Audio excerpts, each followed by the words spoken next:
Hello, hope all is well. So I thought today we'd talk about the idea of getting something gig ready.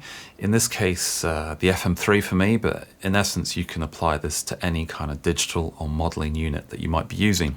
Now, the idea for this video, and it came about from some questions on a previous video about getting a preset kind of mix ready. And for me as well, that's, live ready or gig ready. And I thought I'd start by doing a video on getting your device or your setup gig ready, as there's a lot of things to bear in mind, especially with all-in-one kind of digital rigs that will kind of help later on if you've got these in mind to avoid any kind of problems. So if you're interested in all the stuff that I take to a gig, cables and all that kind of fun stuff, I'll link to a video I did here about all the things that I now take to a gig. But in essence, I've gone from, like a tube amp head and maybe a cab in some cases and a pedal board, down to simply like a pedal board with my FM3 on there, my guitar, and then maybe a backpack where I've got different cables and things like that. So the thing is, with all-in-one kind of digital units, we're taking over more and more control over our sound that's then been sent to front of house. So as opposed to, say, a sound engineer who's, placing the mic in front of your cab that's on stage, you're sending them like a recorded signal, in essence, that they're going to then use to blast through the PA and then maybe through wedges if you're using that, or your in-ear monitors. So the first point is context. What's the venue size? What's the cap, stage size? What kind of PA and setup is there? So I've had the experience of playing some you'd call it a dive bar gig, or like small bar gigs, where, you've got a relatively small but capable PA and the stage is kind of small. And of course, if you're used to like a silent stage in situations like this, in a small room, drums are incredibly loud. And in those cases, it might be a good idea to maybe have some kind of extra sound reinforcement, put it that way, for your guitar and even your bass tones and things like that. So in those cases, I tend to bring like a power amp with me that I can then put into a cab that's on stage.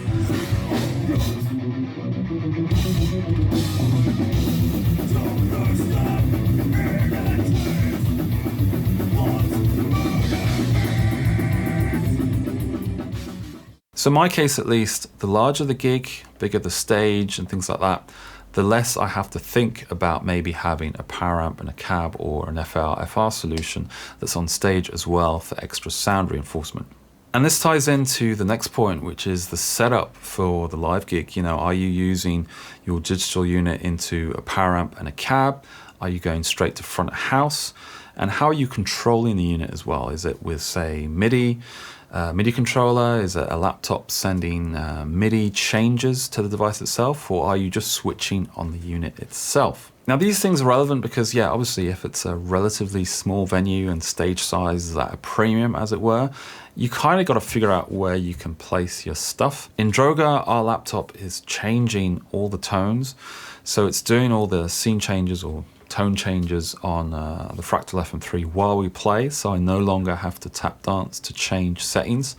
I've just got some extra pedals on the board for some crazy sounds, but in essence, I no longer have to think about that kind of tap dancing.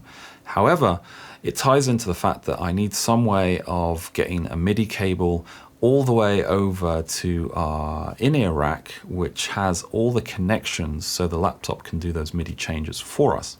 Now, just a quick word on connections and cables of your unit. So on my FM3, I have XLR outputs, so I can go direct to front of house. I don't need an extra DI between my FM3 or my modeler and front of house. Now, depending on what device you use, you might not have XLR outputs. And so for my Nano Cortex, for example, I have two normal jack outputs here, but they are TRS balanced outputs. I believe some other units have this as well. And then there's different ways around this. So in my case, for the Nano rig, I've bought this TRS, so TRS on one side, that's a stereo jack. And then I have this XLR output on the other side. It's a fairly short cable, as you can see here. I mean, this is like I think a 10 or 15 centimeter cable. And the cool thing is you can daisy chain XLR cables. And so in this instance, I'd normally have 2 of these connected, but just to show you what I mean, I'll just hook one of the outputs up. And so I have this small cable that's coming out the back of the Nano Cortex, and then I have this XLR on the one side. And then from that, I can hook an all XLR cable to this, hook it in like that. And then that XLR cable can be as long as you want.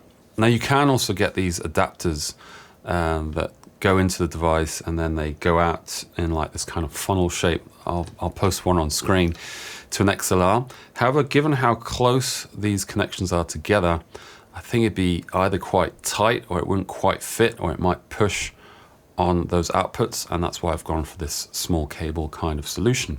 Otherwise, having something like a DI box, this is, well, a relatively cheap stereo DI box I have. So this has 2 inputs and then it goes to 2 XLR outputs.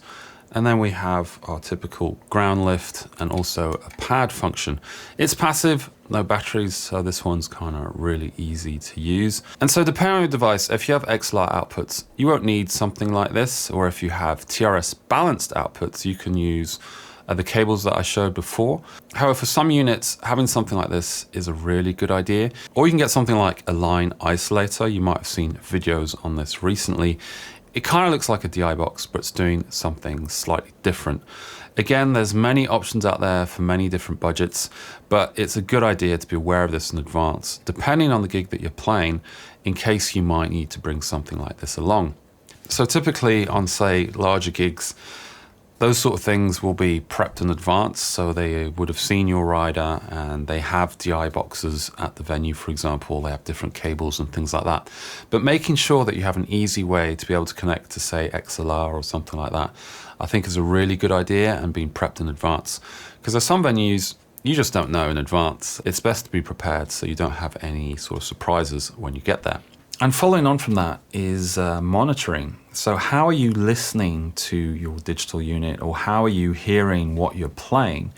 As, well, in a traditional kind of setup, amp head and a cab, or maybe a combo or something like that, you'll be hearing what's coming out of the speaker, and there'll be volume on stage which you can hear. Or there'll be like wedges set up, or you might have an in-ear mix that's set up so that you can hear what your amp is projecting behind you. And the thing when using a digital solution is that you've got, say, a direct sound that's coming out of the unit. They'll go straight to front of house and maybe monitoring.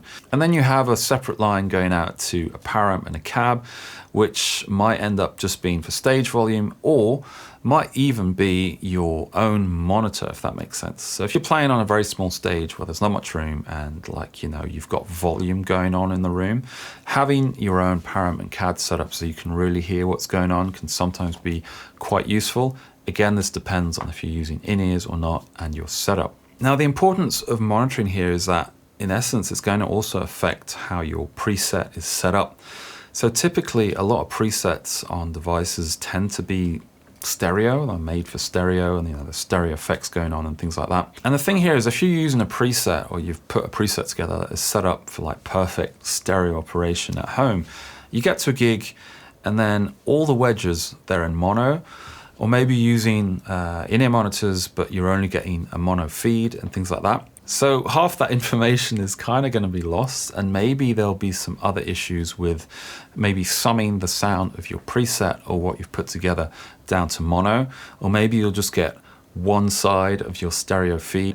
It might mess things up for monitoring and also for what's going out to front of house. Now, a big one, and I guess I'll go more into detail when we're looking at actually setting up a preset, is that before playing a gig is to go through the tones that you've set up, double check levels. And someone commented recently, for example, that, you know, after the update, everything was fine. However, with some increased CPU usage on some presets, some of those didn't work live. So when doing certain preset changes, suddenly like the unit wouldn't crash per se, but it couldn't load the preset because it was a CPU overload.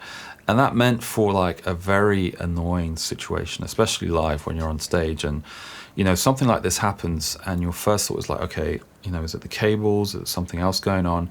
And you see that there's a CPU overload, so at least you can identify the problem. But in the heat of battle per se, it's kind of frustrating and more annoying to try and figure out, okay, what is causing, say, a CPU overload? You can't just simply turn on the unit, because it's the preset itself that is using too much CPU all of a sudden.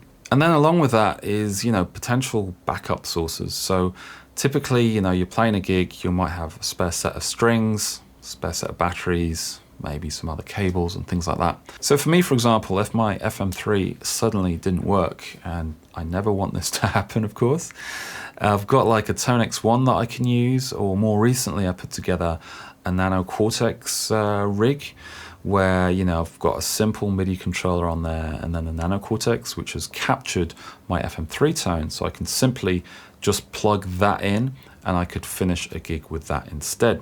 Now the thing here is that we're increasing our dependencies on digital units, be it even the laptop that's sending out click tracks or doing preset changes and things like that, but more specifically the unit that's going to be generating our guitar tones. So before, you might, if you've had a problem with your amp and you're playing with like 3 or 4 bands on the bill, your amp doesn't work anymore, you can probably use someone's amp instead and finish the gig.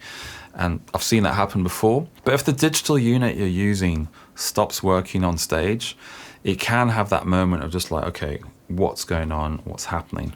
Fortunately, usually like a quick reboot of the unit can resolve that situation. I've had it only once till now on my FM3, where I had a CPU overload at the very end of a gig. And I knew what happened as well when I saw the unit, and I quickly turned the unit off, turned it back on, and all was fine. And then I made tweaks to the preset in question later on to make sure it never happened again. But the thing here is just to, kind of like stay calm and try and figure out, okay, what's going wrong here? So is it cables? Is it, something else that's going on in the signal chain? Is it power? Is it the unit itself? Is it maybe the preset? Is it the CPU that's overloading? Not enough DSP, things like that. And then bear that in mind so that live, at least, you know what to do, and you have like a sort of backup solution, either in another unit, or okay, well, if this preset doesn't work, I can get a similar tone from this that I know loads and works fine, and use that instead. So in any case, thanks a lot for watching. I know it's a lot of kind of talking here, but I thought it might help some of you out there who are thinking like, yeah, I'd quite like to make the plunge, as it were, to say a digital unit. And what are the sort of things that I might need or use, and things to consider in order to get things gig ready per se. So I'll be following this up in a future video, which I'll link here when it's done, where I'll be going into, say, looking into an actual preset and making it live ready, gig ready, mix ready, however you want to call it, as there's things to bear in mind as well when you're setting up presets for that as well. In any case, thanks a lot for watching. Hope to see you in the next video. Take care.